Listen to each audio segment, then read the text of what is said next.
तुम्हें तो तुम्हारी ज़िंदगी का उद्देश्य भी मिल गया है और अब तुम्हें सब साफ नज़र भी आ रहा है। बस जिस जगह को तुमने चुना था वो जगह गलत था और इसलिए मैं कुछ बदलाव कर रहा हूँ। जो सही चीज़ है वो तुम्हारे पास आ जाएगी। थोड़ा सबूरी रखो। आशा करता हूँ कि अब तुम्हारी आंखें खुल गई होंगी। तुम्हें ये समझ आ गया होगा कि ज़िंदगी में उतार चढ़ाव होते रहते हैं, लेकिन मतलब सिर्फ अपने आप से रखना होता है। अपने काम पर सबसे ज़्यादा ध्यान देना होता है। ये तुम समझ चुके हो और अब इस बात का ध्यान पूरी ज़िंदगी रखना।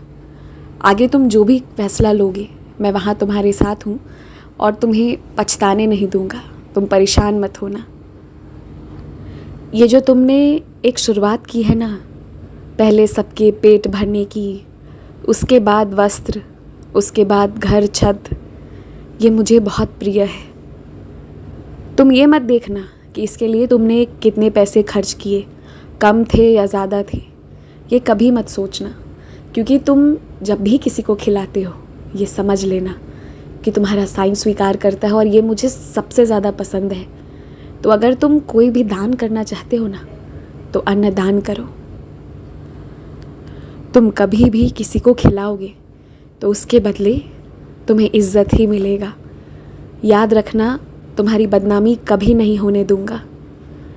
तुम्हारे हाथों से कुछ चीज़ें हुई थी जिसके लिए तुम डर रहे थे कि शायद वो सही है या गलत है, लेकिन एक बात तुम जान लो, वो तुम्हारे भले के लिए ही करवाया गया था। कभी कभी चीज़ें तुम्हारे नियंत्रण में नहीं होती और तुम ना चाहते हुए भी कुछ चीज़ें कर जाते हो, क्योंकि वो एक शक्ति जो तुम्हारे अंदर विराजित होती है वो होती है साईं की शक्ति, सच्ची शक्ति जो तुम्हारा भला करवाती है।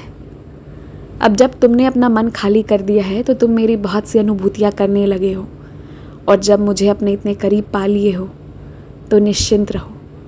तुमने जो फैसले लिए वो बिल्कुल सही था। खुश रहो।